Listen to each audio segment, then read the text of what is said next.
matter if points are gained or points are lost, there will be much to discuss. For analysis regarding tonight's Winnipeg Jets game, here are Dave Manouk, Ezra Ginsburg, and your host, Drew Mindell. The Illegal Curve post-game show starts now. Let it not be said that we're not positive, optimistic people here on the Illegal Curve post-game show.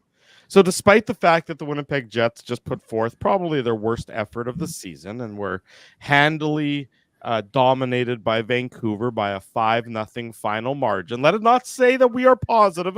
And I will start off the positivity by saying I got to empty my dishwasher and load it in the course of that third period because I didn't need to watch it. That's a positive of tonight's game from the Winnipeg Jets, or at least the Drew Mindell perspective.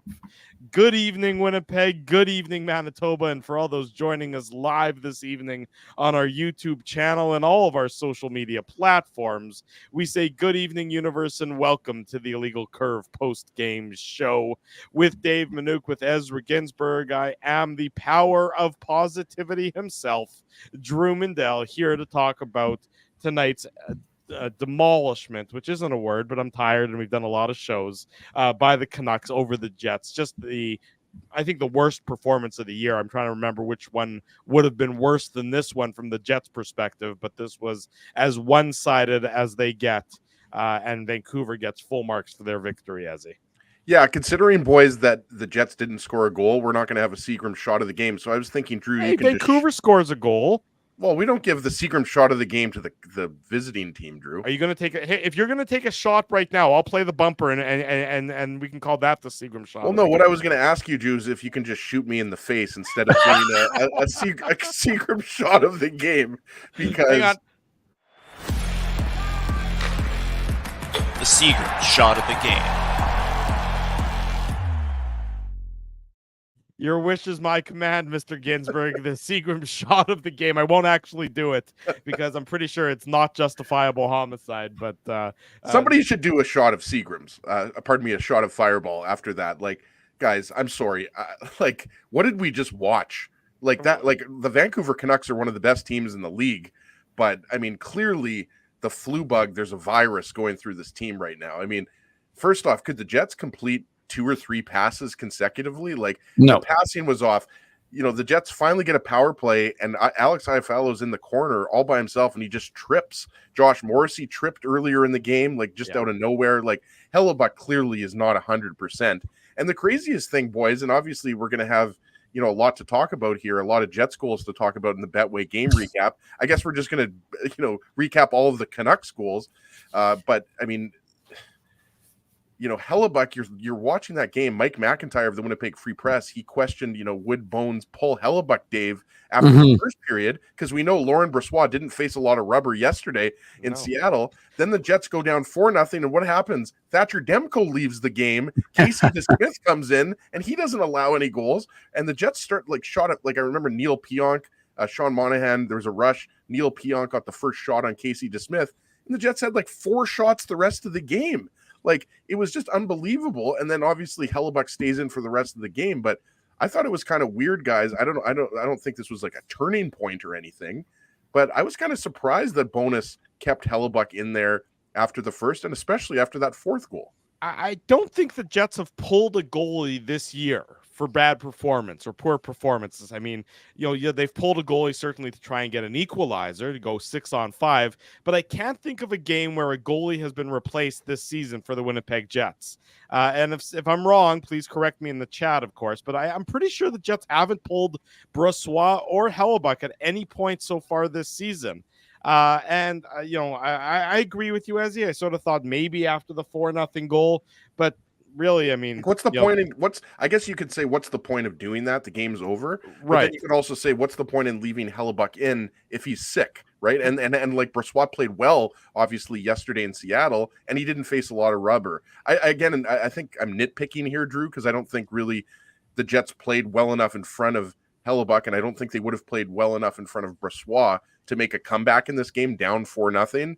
But I just think it was something, worth noting just when you consider the context, right? Hellebuck's not feeling well. Brossoit played last night, but he didn't face a lot of rubber. I just thought it was something that I agreed with Mike McIntyre that I thought that might happen. That's all. I'm just here to talk about the Moose 5th win in a row. So once the Moose minute starts, let me know. You can just sit there, take a nap in the meantime, Dave. That's fine. I mean, come on, we got some goals to discuss, but they were scored by. We only like to talk about winning teams, right, Dave? Yeah, we talk about winning teams on this show. So I mean, if folks want us to be an extended Moose hour, we can do that, folks. No. With the team that actually wins the hockey games consistently. So the Moose, of course, big victory in Iowa over the Wild, down 1-0, fought back. We'll talk about that after. We'll talk about it after. I mean, look, this is just a terrible performance by the Winnipeg Jets. The best scoring chance for the Jets all game, or one of the best scoring chances, basically came on the opening shift of the game, where the Jets won the faceoff and they gained the Canucks zone, and then Nino Niederreiter had that bit of a knuckler that where it looked like Demko actually may have hurt himself. That may have been the catalyst for why he left the game later on, as they highlighted on the second intermission panel. But did you guys think that Demko? Sorry, Drew. Did you guys originally just think Demko had an equipment issue?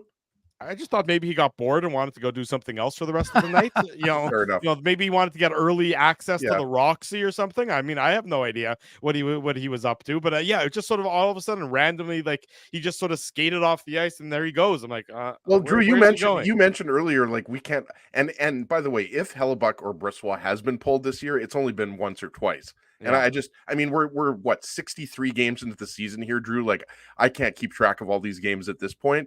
But that's why I thought it was so funny, guys, because you're thinking maybe Bones is going to pull Hellebuck for Brossoit, and then Demko leaves the game pitching a shutout, and then Casey DeSmith comes in. It was just neither of them have been pulled this year. Hellebuck has started, I guess it would now be 46 games, and Brossoit has started 17 games, and they've each finished that exact same number. So they haven't had to work on that at all. Well, so that's the sign of the best goaltending tandem in the league, right, Drew? When you have two really good goalies, they're not going to get pulled a lot. I think it's pretty simple.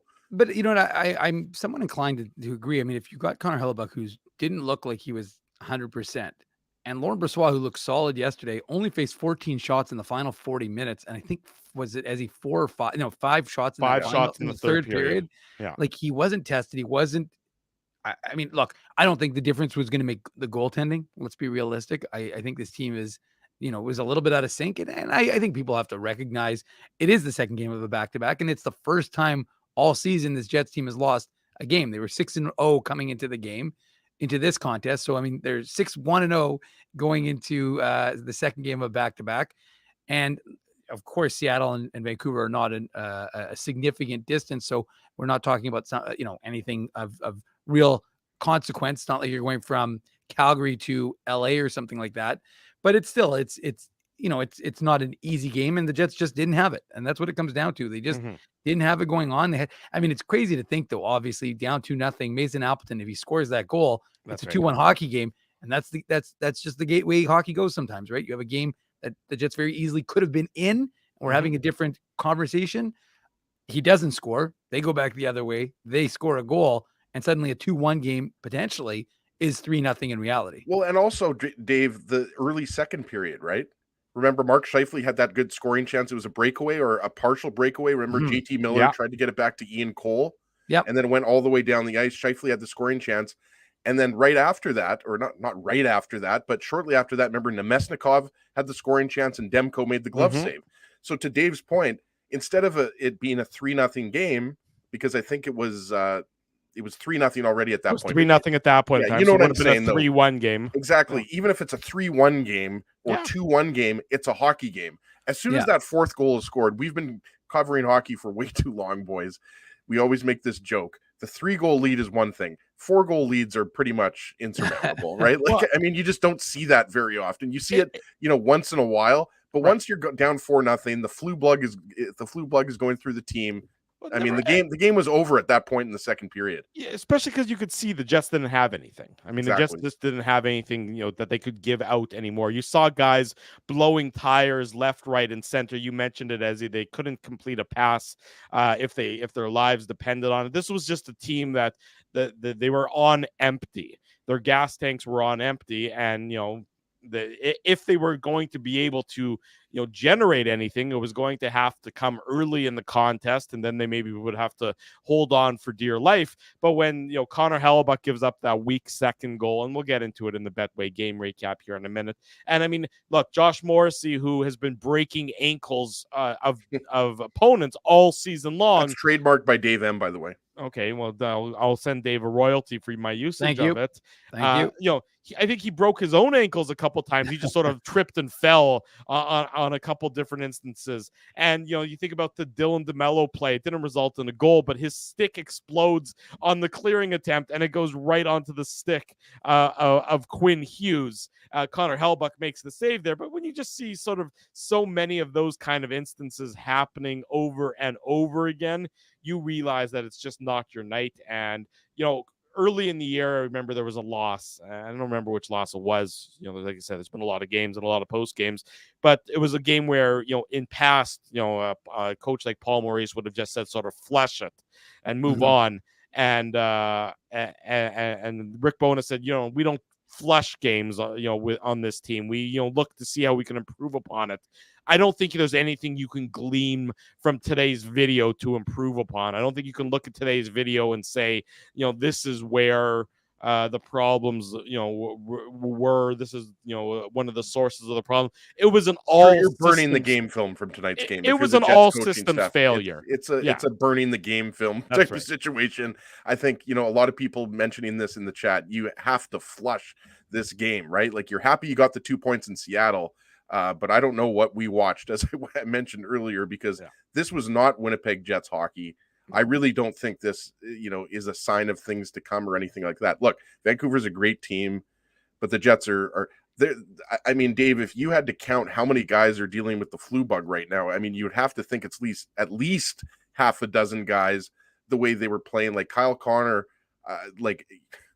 there were certain points where, like, he just didn't seem like he was interested in the play. Like he was turning the puck over all over the ice.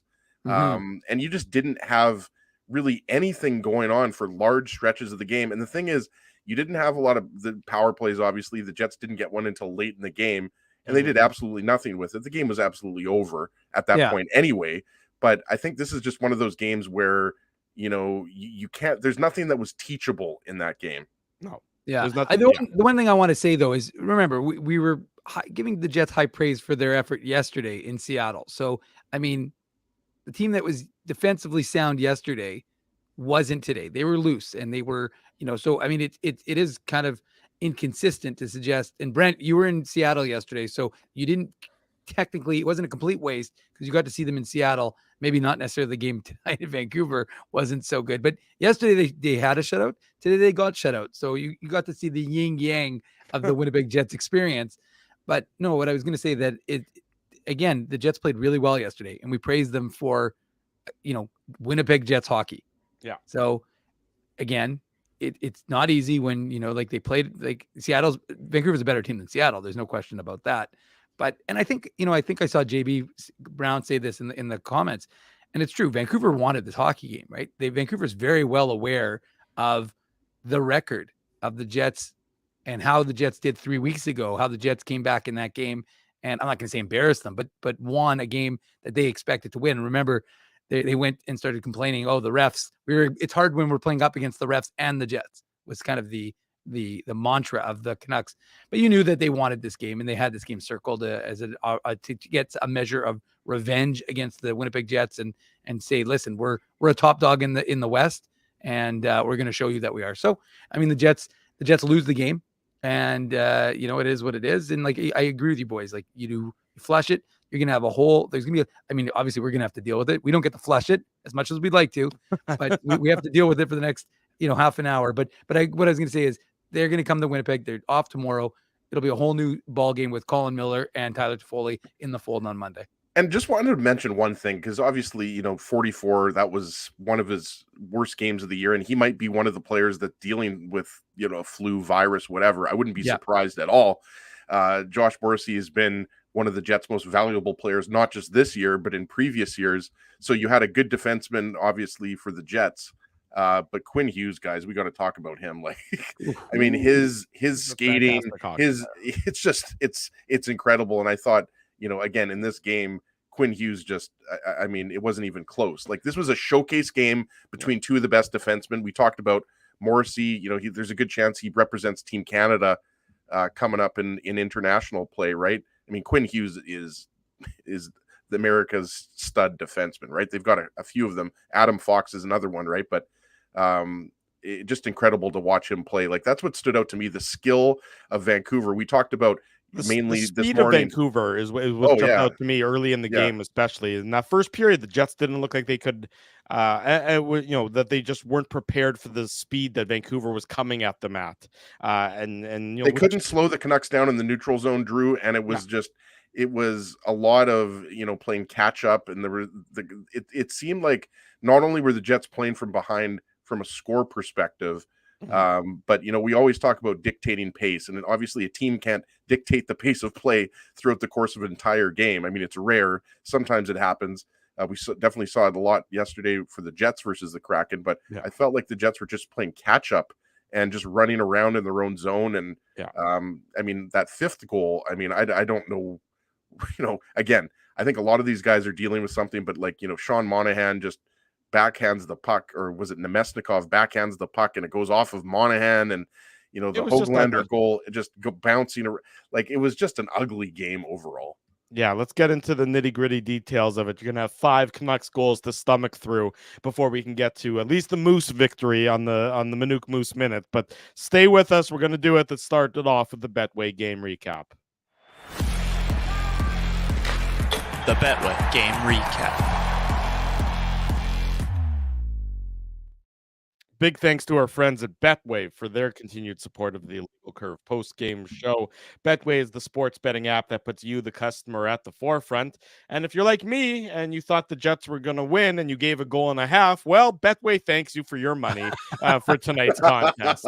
With a large selection of betting options in sports, as well as strong promotions and fair odds, what are you waiting for? Head on over to Betway and bet your way. You only lost $5, Drew. It's true. That when I bet, at least I'm the right combination of cheap and bad at it, so that I really don't. It never. And really the thing is, when you have millions of dollars in your bank account, I mean, what's $5?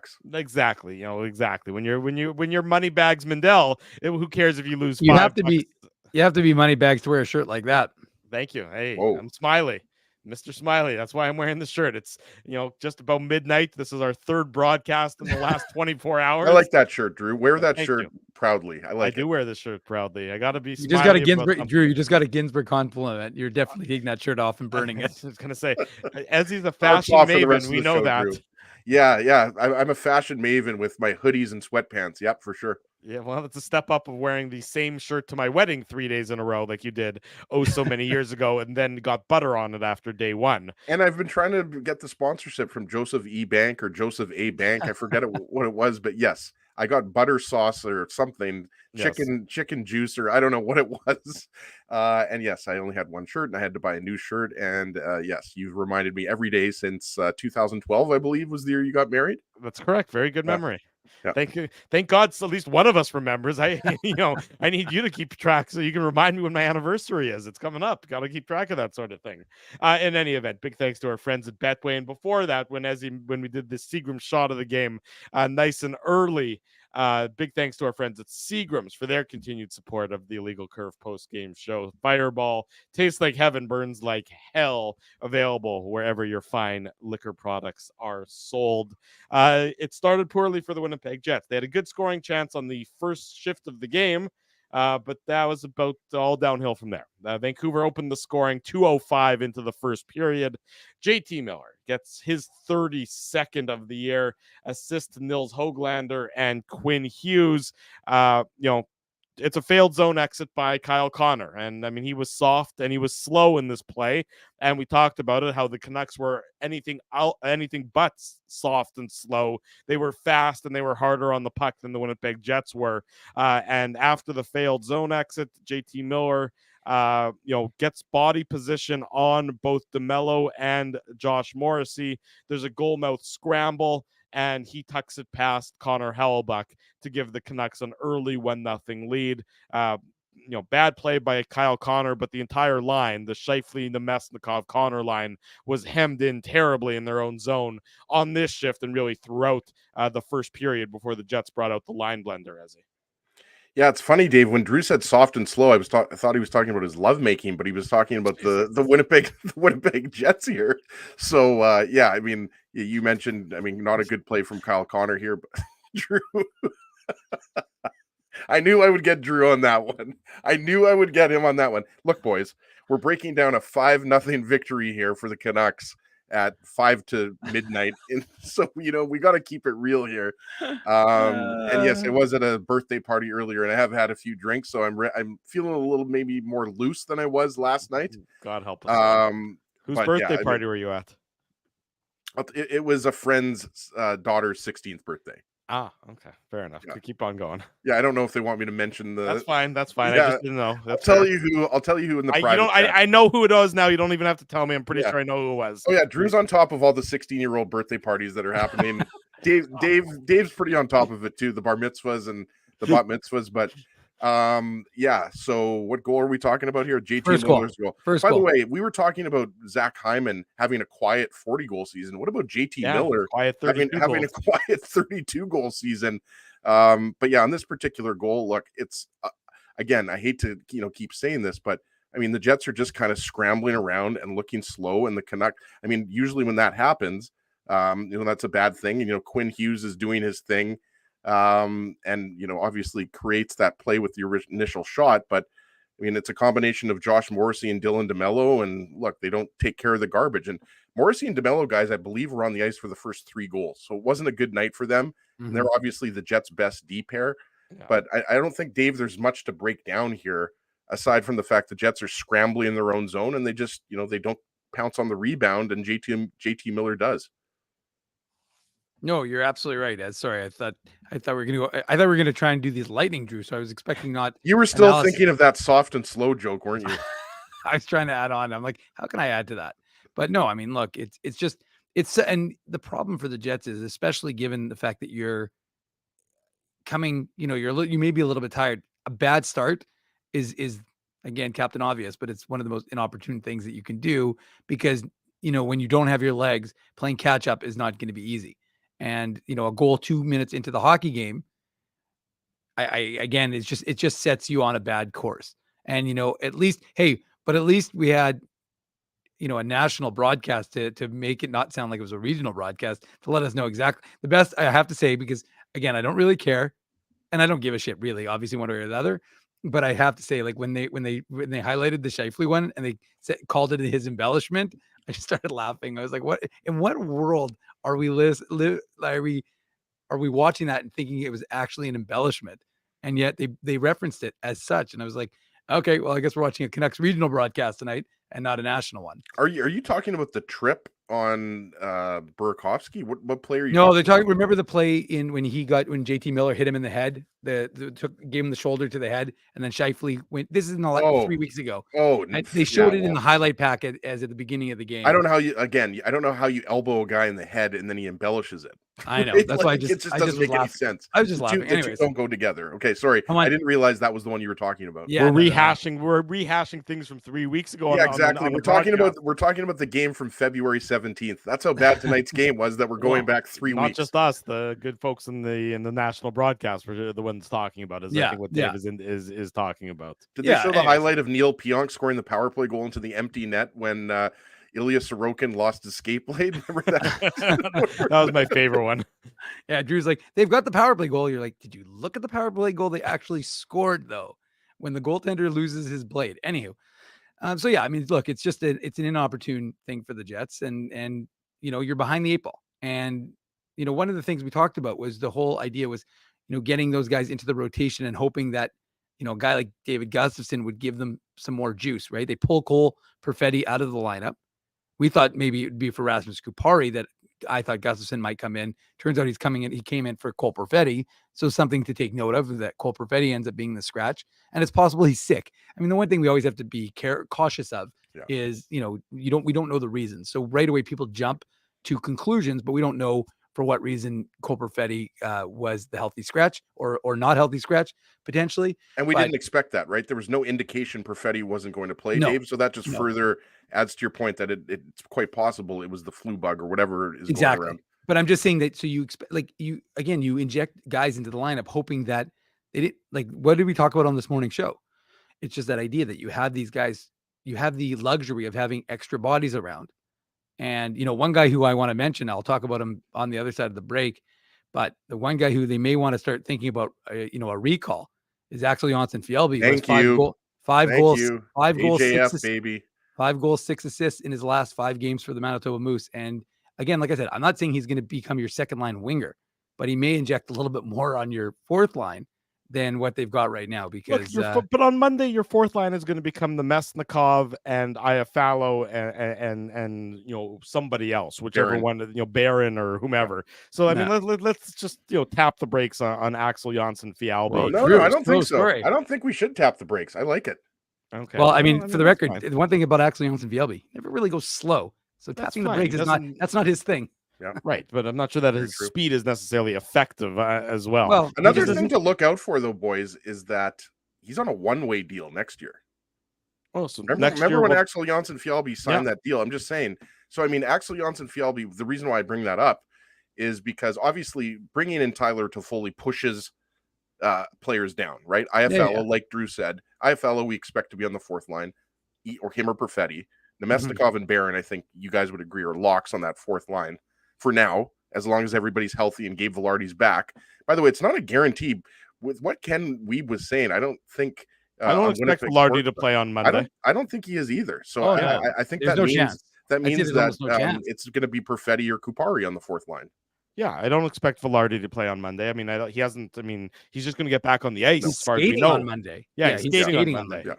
I mean, now just to be clear, Kevin Cheveldayoff or Rick Bowness, I think it was Rick Bowness, said he accelerated his workouts, whatever that means. But the Cheveldayoff said on Friday that he was getting back onto the ice on Monday, which means he hasn't been on the ice. So my guess is they're not. First of all, they're not going to rush him. Mm-hmm. They're going to give him some time. But I'd be shocked if he plays against the Capitals. I agree with that. 1-0 Vancouver at this point. They make it 2-0. Not that many minutes later, they make it 2-0. 11 minutes later, 11 and change. Nils Höglander gets his 20th of the year. Talk about another guy who's a quiet 20-goal scorer. Great player. All of them at 5-on-5, by the way, at even strength. None of them on the power play. Him and Ehlers, 1-2 in the league in terms of guys with the most goals at 5-on-5. Höglander getting his 20th assist to Pius Suter and Elias Pettersson. This one's not a great one by Connor Hellebuyck, which really tells you there might be something up with him. It's a clean zone entry by Nils Höglander. Suter goes hard at the net, which you like. You like to see a player just going hard and causing some chaos. I thought at first maybe did he interfere with Connor Hellebuyck? He didn't, but the shot arrives almost simultaneous with Suter going through the line of sight of Hellebuyck, and this one sort of squeaks through. One of the worst goals that Hellebuyck has given up this year, and it's 2-0 Vancouver with about just over 6 minutes to go in the second period. Yeah, and I think there's not much you can add here, in addition to the fact that I think that we know Connor Hellebuyck, he likes to play deep in his net. This was mentioned by Kelly Rudy on the broadcast, if you were listening, between the first period and first intermission, if I can speak properly. Yeah, you've had a couple to drink, you mentioned. Yeah, I've had a few margaritas. Not Bobby margaritas, but I had a few margaritas at the Sweet 16 party. That's right, Drew. But yeah, I think that you just... What you saw here is Hellebuyck is deep in his net. And he's going back a little bit and just takes an unfortunate bounce. And also Pettersson, the other player on that line, he's also going hard to the net. So there's not much more you can add here, aside from the fact that this was just kind of an ugly goal. Takes a funny bounce and goes in. It could have gone off a stick, a skate. I have no idea, but it was just an ugly goal. And yes, that you kind of got the feeling, boys, after that second goal, that this was not going to be, we obviously didn't know it was going to be a 5-0 game, but you got the feeling that Hellebuyck wasn't on, and certainly the Jets were not on. Yeah, the Jets certainly were not on. There's no question about that. And I agree with you. Vancouver had more shots in the first period than Seattle had all game yesterday. I mean, the shots in the first period were 20-9. What was the 21. Jet top line? It says 20 now, so who knows? Whatever, 20 or 21. Maybe they took a shot away. But the Jets top line was outchanced and had a Corsi 4 of like nothing. I think in the first period. I mean, they were just absolutely it was terrible. controlled. High danger chances 9-2 for Vancouver in the first period. Yeah, I mean, it just tells you everything. It tells you everything about how that game was. The Jets forwards, the best forward group for the Jets were just non-existent. For the look, Connor, Scheifele, and the Mesnikov. They had a Corsi 4 percentage, and they only played the first period together, 5 minutes and 25 seconds. The Corsi 4 percentage was 5%, 5.5%. So I mean, it's 5.5%, 17-1 is what it was. Is that good, Drew? Is that good? It's not good. Let's dive deeper into that number. Is that a good number or a bad number? It's a bad number. The expected goals percentage, 3%, 3.4%. So I mean, they were just awful in that first period. The Jets were awful all game, and we'll get to Rick Bonus. Well, that's why the super blender was out. Like, Scheifele then centers Niederreiter and Appleton. It's like at that point you're literally just waving the white flag, picking names out of a hat. Yeah, you're like, you go on, you go on, you go on. Yeah, exactly. It's house league. It's the next three guys up, whichever the next three in the rotation are is who gets to play together at that point in time. 2-0 for Vancouver on this goal, and then they make it 3-0. 3 minutes and 13 seconds later. Philip de Giuseppe, I love his pizza. I'm not more of a DiGiorno guy than a Dr. Oetker guy, but whatever. Aren't you more of a Boston pizza guy, Drew? Well, yes, I guess we are more. Drew loves his margarita pizza. Yeah, when Boston Pizza comes out with a line of frozen pizzas, then they get my business, of course. But otherwise, when it comes to that's the Giuseppe's fifth of the year assist to Teddy Bluger. That's Bluger's 19th. And look, the Jets came very close to making it 2-1. Yeah. Mason Appleton, who actually had a couple of scoring chances in this game. He had that scoring chance on the opening shift of the game after the Nino Niederreiter shot. He had another scoring chance. Hang on, I'm just looking at my notes here. He had a scoring chance, right before this goal. I think he had another scoring chance, even after on a setup from Adam Lowry from behind the Canucks net. So Mason Appleton had at least 2 or 3 scoring chances in the course of the game. This one, he just misses. The rebound goes back up the ice. It's a 2-on-1 situation, and the Canucks capitalize on the 2-on-1. And you're like, okay, you come this close to scoring to cut the lead in half, and instead, just by fluke of a rebound and the Jets being aggressive and having 4 guys deeper than they typically would, Canucks transition up the ice and they make no mistake, and it's 3-0 with 3 minutes to go in the first period, Dave.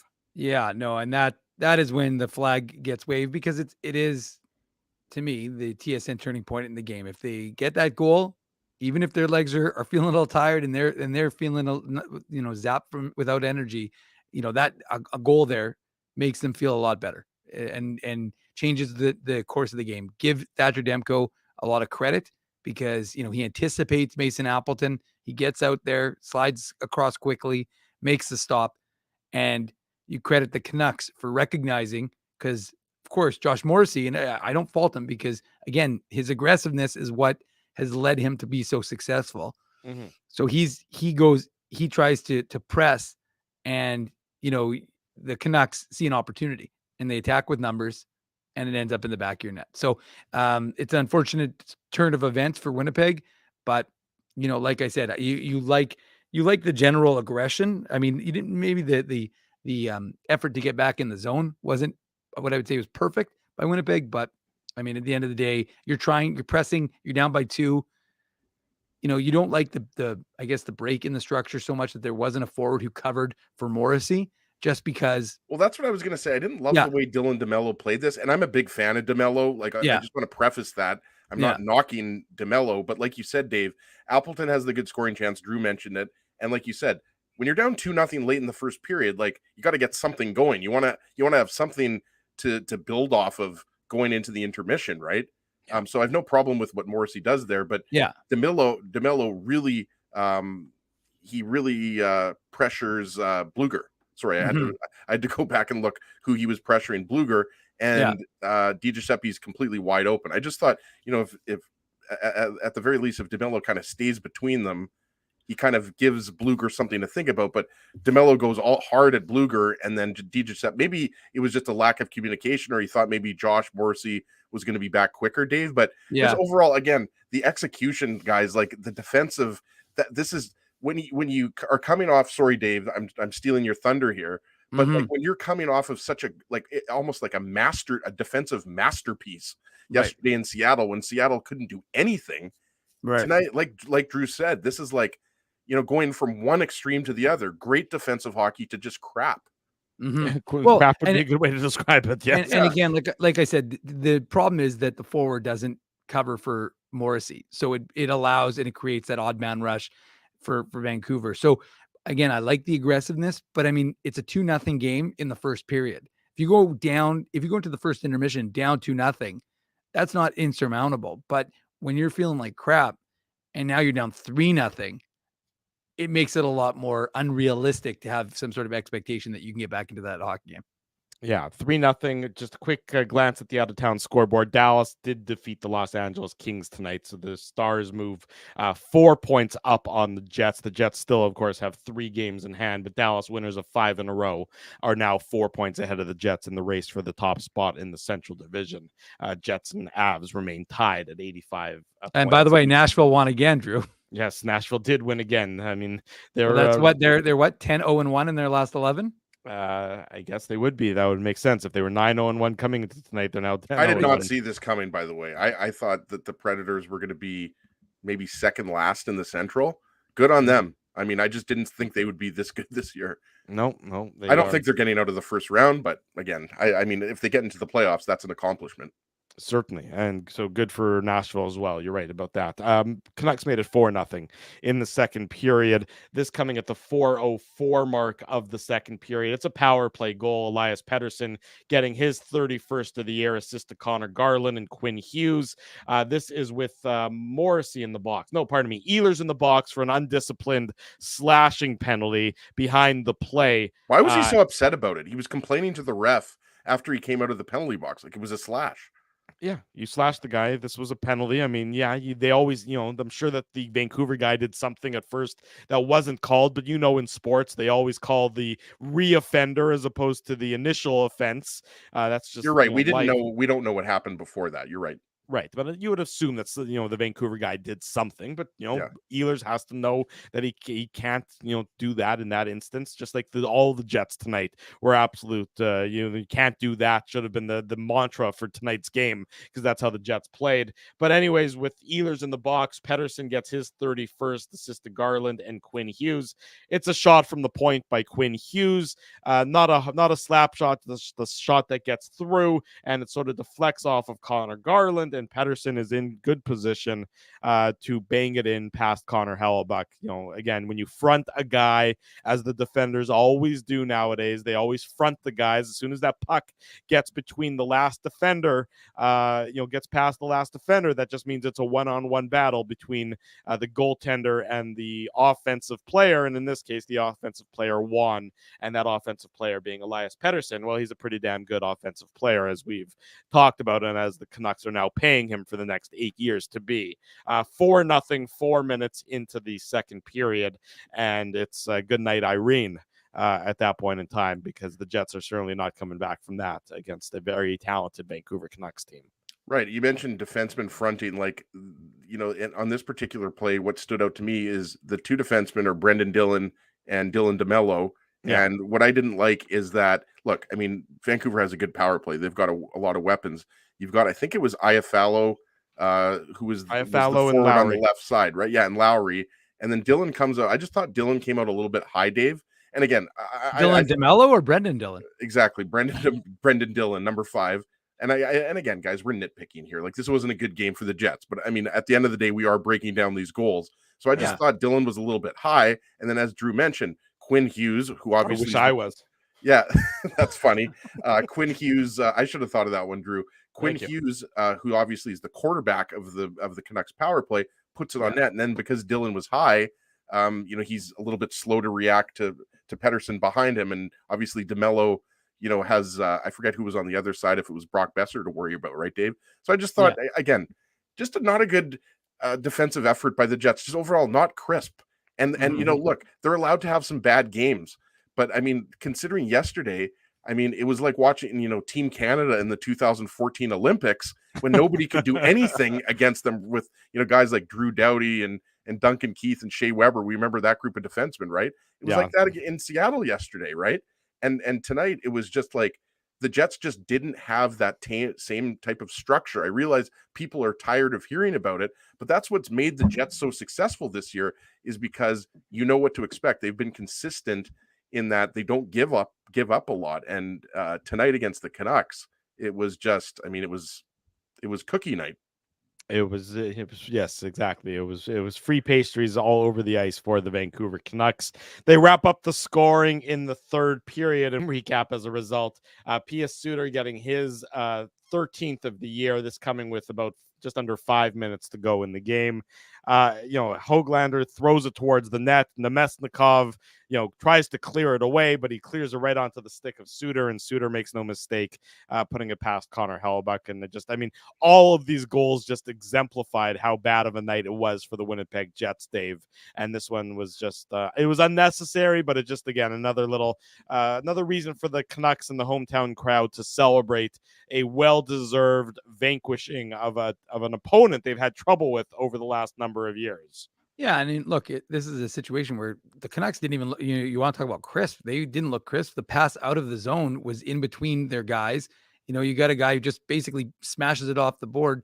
Jets have numbers. It's 5-2. There's 2 Canucks in the Jet zone.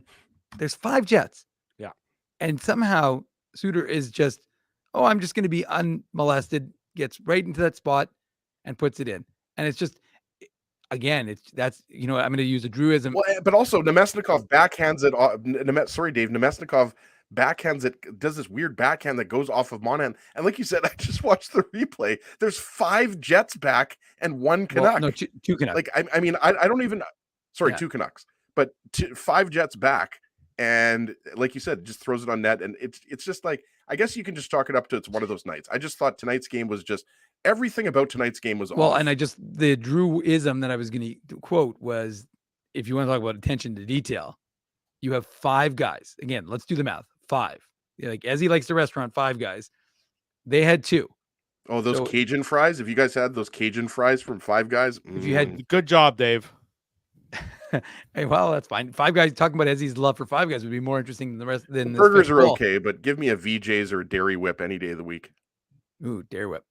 Great milkshakes at Dairy Whip. Dairy Whip, great fries too. There's something different about the oil they use. I don't know. Yeah, but it's old is what it is. I'll tell you, the milkshakes are great at Dairy Whip. So, but no, I mean, look, it's just Banchock, Dave. Banchock. I'm not a big fan of Banchock. I'm a straight chocolate guy, but that's what we do. Banchock from Salties in the summer. There's nothing better, man. No, I don't have those. We didn't have bananas in the North End. We only had chocolate. So they only give us the North End. Remember, it was a couple post game shows ago that Dave said they didn't have what was it? The Pink Lady apples. You can only get Macintosh apples. Is that what it was? Red Delicious. Red Delicious. It was Red Delicious apples. Yeah, we don't have your fancy. Hold on. Macintosh is the best apple. Are you guys? We have never had. Is he not on that post game show? Apple. Oh, I don't think so. You just. I don't think Ezzy. We did this a few post game shows ago. I bet you're a Granny Smith guy, Drew. No, it's Pink Lady. I'm a Pink Lady apple guy. Pink We Lady's did good. this already. No, I like Pink Lady, but I think Macintosh is better. Well, no. See, I'm with Phyllis.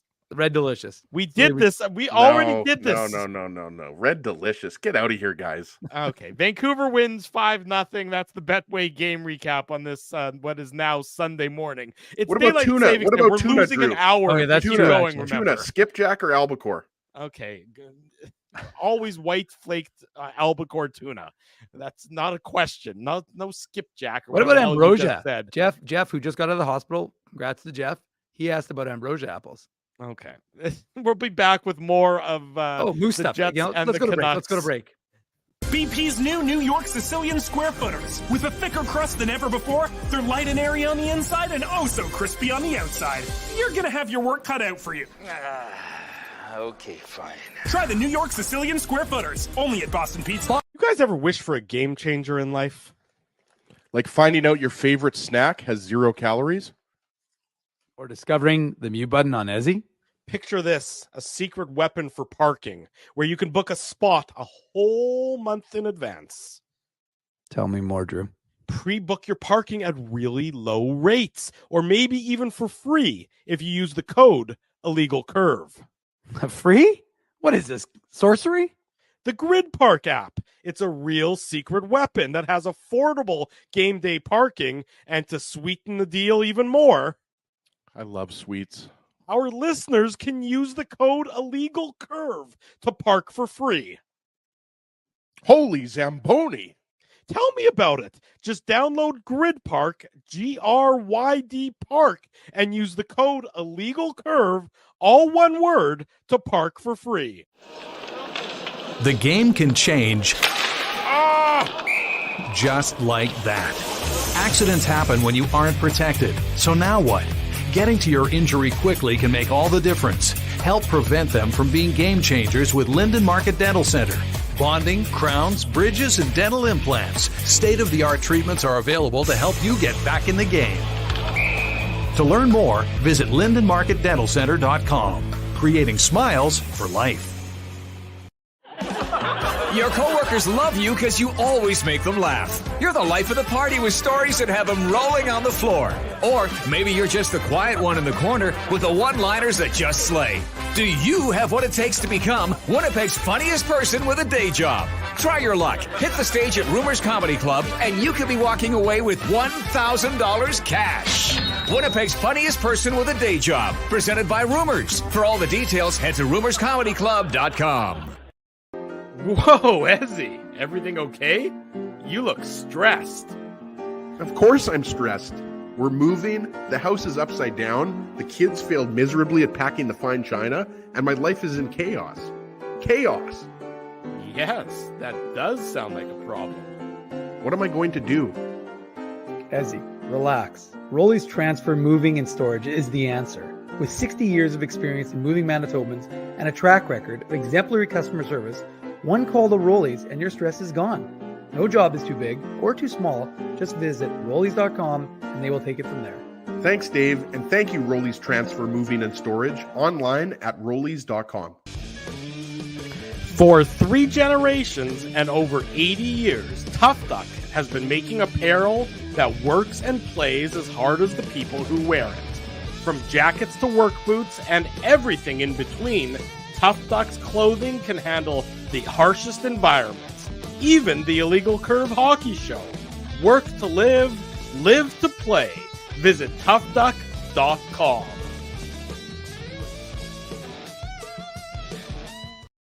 $12:25 in the morning, Sunday morning. Welcome back to the Illegal Curve Hockey Show. Drew Mandel, Dave Manouk, Ezra Ginsburg. This is rather the Illegal Curve postgame show. The Illegal Curve Hockey Show was earlier Saturday morning from 9 to 11. That was a much better time than having to recap this dog poop of a game between the Jets and the Canucks. So Good on us, boys, by the way, for pulling off the trifecta of shows in 2 days. True. It's very impressive. If you missed any of this morning's Illegal Curve Hockey Show, we spent a lot of time, of course, talking about the trade deadline moves the Jets made. So you can go back, and we do recommend that you go back and watch it. The instant replays on the YouTube channel. And of course, the podcast is available as well, wherever you find podcasts, wherever you get your best podcasts from. So go ahead, go back to do that. Murata Tesh joined us, and we were also joined by Jordan Schmaltz, the People's Insider. To talk if you didn't watch the show today live, Murat was awesome. I mean, Murat's always awesome. Jordan Schmaltz brought it with his shades on. Yeah. And talking about, breaking some trades yesterday and talking about his time playing UND and having some kokanee at Earl's Main. Yeah, it was a fun show this morning. So go check that out. Mason Appleton talking to Ken Wiebe post-game says, quote, "To lay an egg like that, it is unacceptable." So that's the Winnipeg Jets number 22.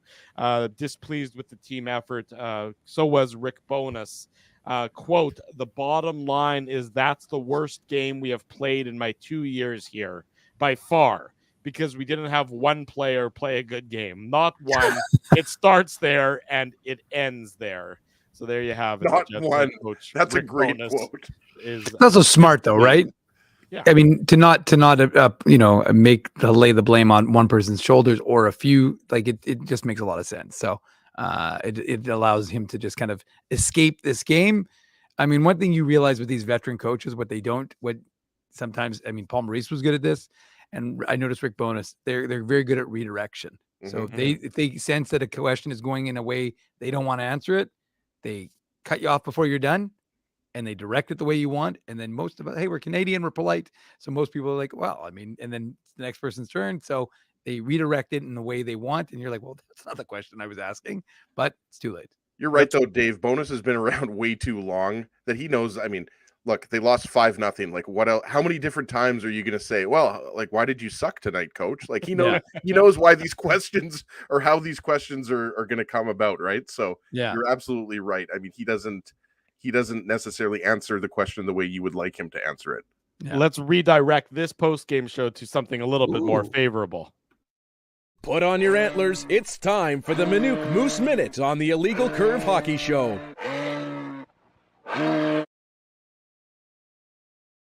Folks, it's time to talk about the Manitoba Moose, and it was a big tilt against the Iowa Wild. Both teams were in the hunt for some critical points as they battle with the Chicago Wolves for that fifth and final spot in the Central. Of course, the Moose have won 4 straight games.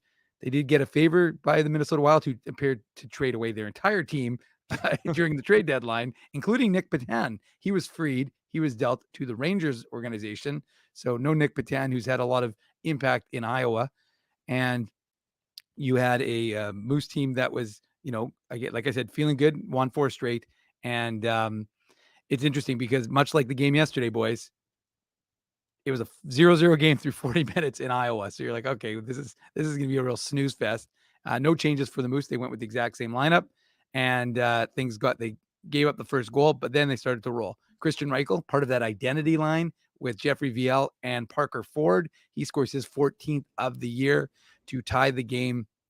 And then Jeff Malott, who's been on a heater, he scores on a real nice forecheck by Axel Jonsson-Fjällby, which coughs up the puck or forces a turnover, I should say, in the Iowa zone. Brad Lambert, puck goes to him, and you got to give him credit. Real nice pass to Jeff, who's in front. He scores his 17th of the year, 2-1 for the Moose.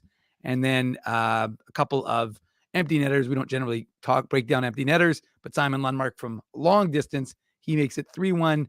And then Billy Heinola with his a little deft touch along the in tight at the net, he makes it 4-1. So Moose win 4-1. It's their 5th win in a row. They add some points to the standings bank, and they're feeling good. And like I said in the beginning of the show, Axel Jonsson-Fjällby, 5 goals, 6 assists in his last 5 games. All 5, of course, as I just indicated, are wins for Manitoba. So they're feeling good. They've got a rematch with Iowa tomorrow night in Iowa. No surprise. And then they'll continue. I think they'll go back to Milwaukee, and then they'll conclude this road trip in Chicago, which is, of course, the team that they're going to be doing battle with for that 5th and final playoff spot. I suspect Iowa's done, especially if the Moose win on Sunday, which is today. So things are going well. And like I said, you got Jeff Malott, who's finding the back of the net. Christian Reichel, along with that, like I said, that VL and Ford line has been really good. And Ville Heinola, he gets his 4th of the year from Dominic Toninato. As a big birthday for Dominic Toninato. Hey, it's a big birthday for Spency. Never mind Dominic Toninato. It's also Spency's birthday today. Really? Real big birthday. I didn't know that. But happy birthday, Spency. Whoa. I should text him. Is it Spency's birthday on the 9th through or the 10th? I guess Spency's birthday was the 9th. So well, then no offense, you failed. I mean, for you to bring it up now on the 10th, it's happy belated birthday. No. I think it's technically still the 9th. It is not technically still the 9th. In fact, we're about to. No, but if you went out for your birthday, yeah, I'm going to text Spency right now. Birthday, it would carry over into the next morning when it would technically not be your birthday anymore. I would not accept birthday wishes from you on the 16th of September. Look, I've been very clear about this over the years on this show that I will not acknowledge people's birthdays because I don't remember when people's birthdays are. I'm generally a good person, except for the fact that I don't know when anyone's birthday is. Well, I would agree with that, Drew. You are generally a good person, and you don't care about other people's birthdays. That's fine. It's well established. It's on my business card. Look, when I meet you, that's what's on my business card. Guys, we're old here. Like, let's be honest. What a birthday is like. I'm turning 42 this July. Like, what does that even mean? Like, it's not a significant birthday. 40 means you outlived your age significant. expectancy 45, by I 10 guess, years would be based on your significant. life habits. Anyways, happy birthday to Spency. Despite Drew's I'm like a cat, Drew. I have despite 9 Drew's lives. slip up of not wishing Spency happy birthday on our Saturday morning show, which would have been a lot more appropriate, Spency. There we go. Let's go. Well, you're 43 in a day. Yeah, look, and then you can see I just texted Spency. See And now that? everybody has his number. Well done there, Drew. Has he? Spency's going to get a lot of eggplant photos right now coming his way. Thanks to Ezzy. Are you done with the Manuk Moose minute? Yeah, what do you mean? I finished like 10 minutes ago. Okay, good. Tough Duck hardest hitting comment. The Tough Duck hardest hitting comment.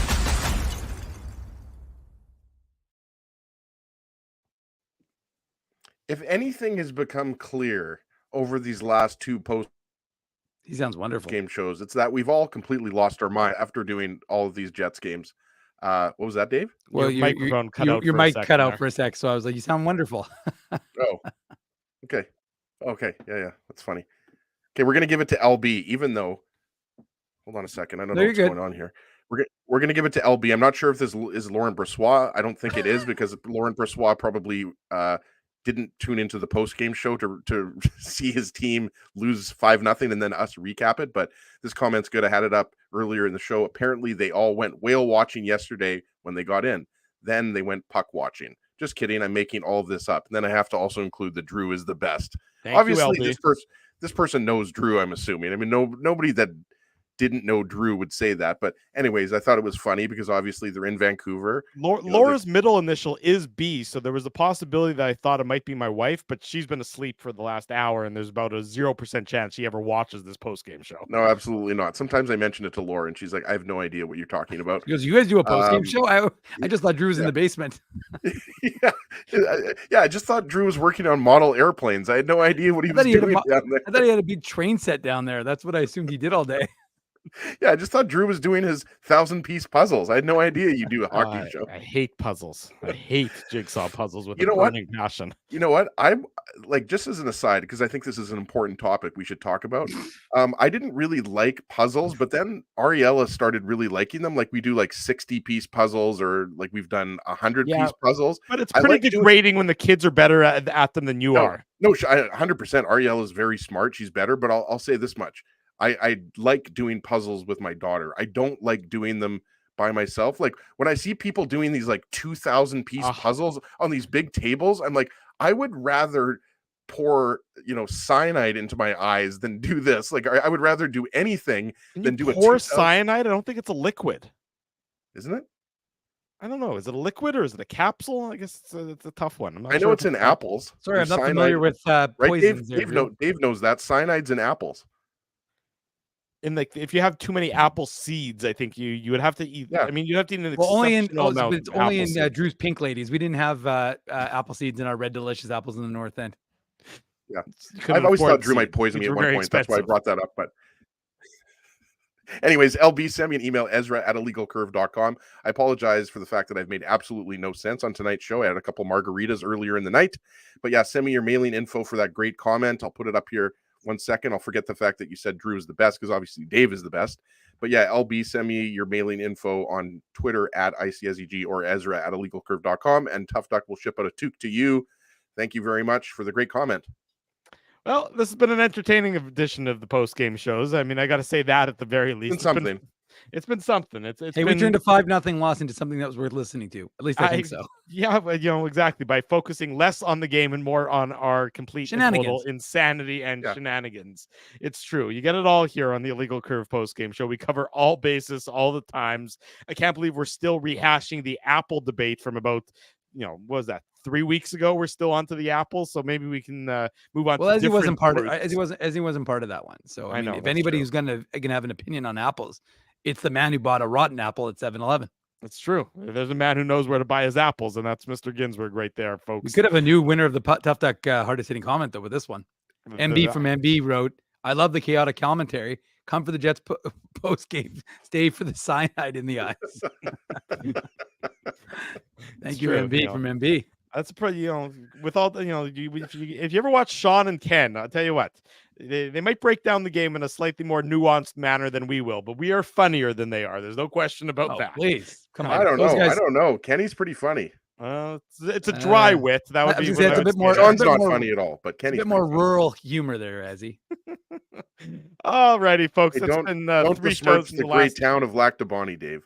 No, I'm talking about Kenny. That's Altona. Yeah, Altona. Yeah. 3 shows in 24 hours. This is what happened. Good rodeo in Altona. May God have mercy on our souls. We'll be back Monday night after the Jets and the Washington Capitals for another edition of the Illegal Curve post-game show, assuming YouTube doesn't somehow cancel our show between now and then, which is entirely possible. Dave's begging for that to happen. Post-game coverage still to come. Post-game coverage still to come on illegalcurve.com in case you missed any of the show. It's already up. And Kenny and Rennie. I think Kenny and Rennie's live too, right, Dave? Not yet. Okay. They'll be up. I guess they have responsibilities. You can stay up late with them. You might even be able to lose an hour if they go long enough into the hours. Oh, for sure. They're Kenny and Rennie going live at 2 a.m. Well, it'll be 3 in the morning, though. But you got to remember, they're in Vancouver, though. That's true. But for those in Winnipeg, I don't think they're going to get a big audience of people in Vancouver watching them. So it's like Back to the Future. I don't even know what time it is or what day it is, but you might as well go into the car dock and see if you can get back to what was it? What was the year in Back to the Future? 1986. 1985. I think. Come on. Was it 85? No, the year they went back to. I know when it was in 67. Was it 67? No, it was like the 1800s they went back. No, that didn't go back to the 1800s. They did in Back to the Future 3, Drew. Well, I don't think he was talking about Back to the Future 3. Nobody talks about Back to the Future I'm pretty sure it was 3. 1967. I thought it was in the 50s, to be honest. I thought it was earlier than that. Drew, what was the American Civil War like? 1955. Thank you. There you go. I knew it was in the 50s. I knew 67 was. They were doing sock hops and things like that, and going for soda pops and malts in the diners. Of course, it was the year you were graduating from high school. There you go. All righty. Big thanks to Farmery Beer, Rolly's Transfer, Seagram's, Boston Pizza, Tough Duck, Betway, Zappia Group Realty, Linden Market Dental Center, Grid Park, where you can use code Illegal Curve to park for free, and Rumors Restaurant and Comedy Club. AJ Jet's back. He's my man for bringing that up. That's hilarious. Yes. Thank you. Next IT. Read it, Ezzy. Read it. Slow, Drew. Soft and slow. Yeah, next IT. Next, for those on the podcast, next ICT shirt, soft and slow, Drew style. I just give you a picture of Drew in that shirt. Goodbye, everybody. We'll see you on Monday. If you haven't done so, smash the like button. For Dave Minute, for Ezra Ginsburg, I'm your host, Drew Mindell. This has been the Illegal Curve post-game show.